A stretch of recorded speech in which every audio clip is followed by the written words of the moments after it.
Hello friends, welcome to real chemistry.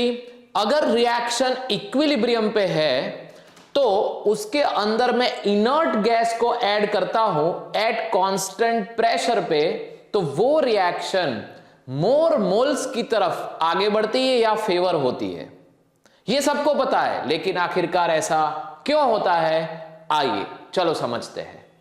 तो दोस्तों, एक रिएक्शन हम लोग कंसीडर करते हैं और इसके पीछे जानने की ट्राई करते हैं कि ऐसा क्यों हो रहा है। एक रिएक्शन कंसीडर करते हैं कि ये रिएक्शन इक्विलिब्रियम पे है। जब रिएक्शन इक्विलिब्रियम पे होती है तब हम उसमें Kp या Kc लिख सकते हैं। तो मैंने यहां पे Kp का एक फॉर्मूला बना के रखा हुआ है। अब आगे समझिए कि अगर मैंने इसके अंदर इनर्ट गैस ऐड किया, बेटा क्या किया, इनर्ट गैस को मैंने यहां पे ऐड किया, तो इनर्ट गैस ऐड मैं कौन से कंडीशन पे कर रहा हूं वो पहले समझिए। तो कंडीशन है एट कांस्टेंट प्रेशर। ठीक है बेटा, कोई प्रॉब्लम नहीं है। कांस्टेंट प्रेशर पे मैंने इनर्ट गैस को ऐड किया। ओके, तो देखो प्रेशर कांस्टेंट रखना है। जैसे ही आप इनर्ट गैस ऐड करोगे तो वो इनर्ट गैस कुछ ना कुछ वॉल्यूम ऑक्यूपाई करेगा। से यस और नो? हाँ, और वॉल्यूम अगर ऑक्यूपाई करेगा तो उसमें उसका खुद का कुछ ना कुछ मोल भी होगा। यस, तो उसकी वजह से क्या होगा कि पार्शियल प्रेशर ऑफ गैस ए, इसका फॉर्मूला क्या है, mole fraction of gas A into P total. यही फॉर्मूला है पार्शियल प्रेशर का। ऐसे सभी के पार्शियल प्रेशर का यही फॉर्मूला आप बना सकते हो। तो जो ये मोल फ्रैक्शन वाला टर्म है उसमें इफेक्ट आता है। तो क्या इफेक्ट आएगा, तो इसका मतलब क्या है कि mole of A divided by total mole. तो टोटल मोल मतलब क्या, तो कि mole A plus B plus C plus D. अगर आप इनर्ट गैस ऐड करते हो, इनर्ट गैस ऐड करते हो, तो वो प्लस इनर्ट गैस का भी मोल इसके अंदर ऐड होगा और उसकी वजह से मोल फ्रैक्शन ऑफ ए जो है वो डिक्रीज होगा और उसकी वजह से partial pressure of gas A decrease होगा। इवेंचुअली गैस बी का भी डिक्रीज होगा, सी का भी होगा, डी का भी होगा। सबका पार्शियल प्रेशर चेंज होगा। आई बात समझ में? कितना होगा, मान लीजिए x जितना उसमें गिरावट आई।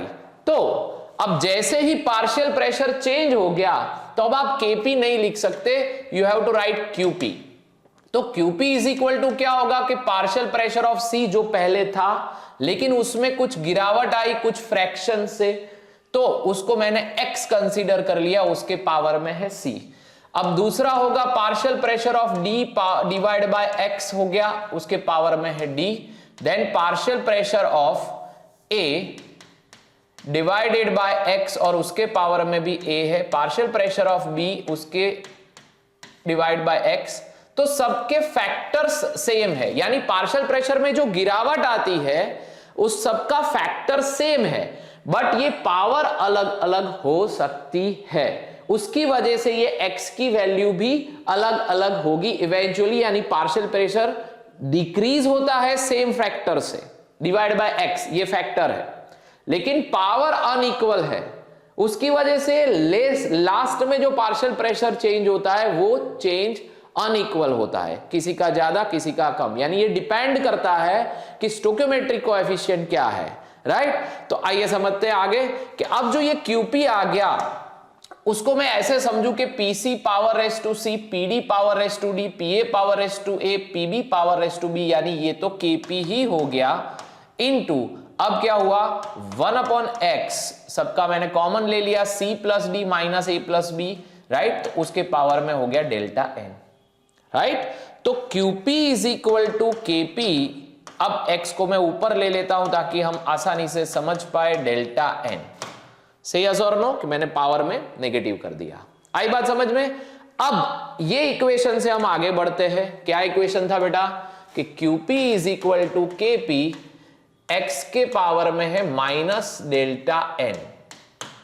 अब कंडीशन को समझिए कि अगर आपकी रिएक्शन ऐसी है जहां पे delta n is equal to 0 है, यानी जितना स्टोइकियोमेट्रिक कोएफिशिएंट का एडिशन प्रोडक्ट का है और रिएक्टेंट का, दोनों का सेम है, यानी अब इस सिचुएशन पे है NP is equal to NR, right. तो इसके पावर में 0 हो जाएगा, इसका मतलब हुआ Kp is equal to Qp, यानी रिएक्शन पे कोई फर्क नहीं पड़ेगा जब आप इनर्ट गैस इंट्रोड्यूस करोगे अगर डेल्टा N 0 है तो। आई बात समझ में। तीसरा कि delta N is greater than 0 है तो NP ग्रेटर देन NR हो जाएगा बेटा। क्या हो जाएगा? NP ग्रेटर देन NR हो जाएगा, यानी प्रोडक्ट साइड ज्यादा मोल है। अगर ये पॉजिटिव आ गया तो Qp छोटा रह जाएगा। क्यों? क्योंकि पावर में नेगेटिव है, ठीक है, तो वो negative sign as it is रह जाएगी। Qp छोटा रह जाएगा Kp से। अगर Qp स्मॉलर है Kp से तो रिएक्शन फॉरवर्ड डायरेक्शन में जाएगी, से यस और नो, और फॉरवर्ड डायरेक्शन यानी प्रोडक्ट डायरेक्शन। तो प्रोडक्ट क्या है? मोर है या छोटा है? यस, प्रोडक्ट इज मोर मोल। तो रिएक्शन अल्टीमेटली किस तरफ गई? मोर मोल्स की तरफ गई, है या ना?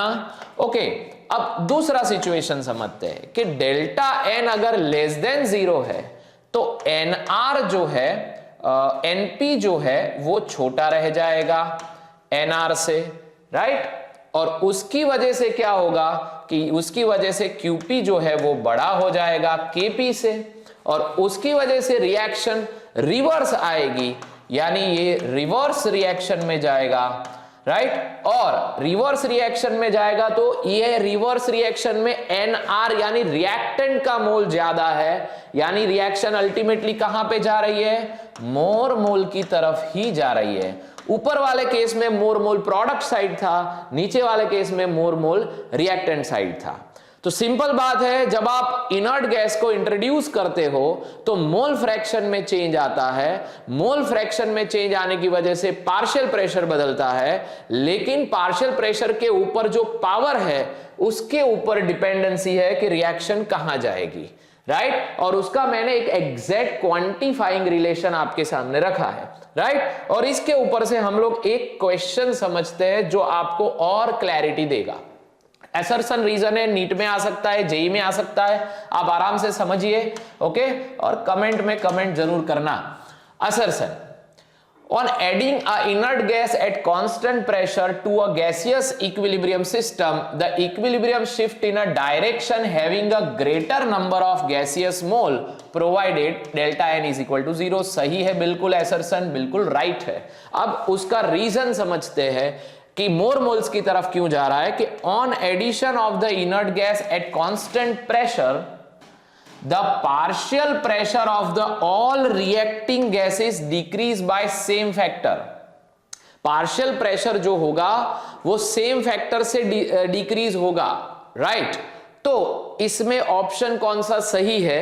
Both A and R true and R is a correct explanation। अब जरा समझना, R is not a correct explanation, क्योंकि पार्शियल प्रेशर जो बदलता है उसके नीचे फ्रैक्शन जो है वो सेम रहेगा, लेकिन उसके ऊपर जो पावर होती है वो अनइक्वल है। उसकी वजह से रिएक्शन मोर मोल्स की तरफ जाता है। अगर इक्वल है दोनों तरफ, प्रोडक्ट एंड रिएक्टेंट का स्टोइकियोमेट्रिक कोएफिशिएंट अगर इक्वल है तो रिएक्शन कहीं नहीं जाएगा, यानी कोई फर्क नहीं पड़ेगा, राइट। तो ये रिएक्शन मोर मोल तरफ ले जाने की जो प्रोसेस है वो डिपेंडेंसी जो है वो डिपेंडेंसी है स्टोइकियोमेट्रिक कोएफिशिएंट, यानी NP बड़ा है या NR बड़ा है, उसके ऊपर डिपेंड करता है।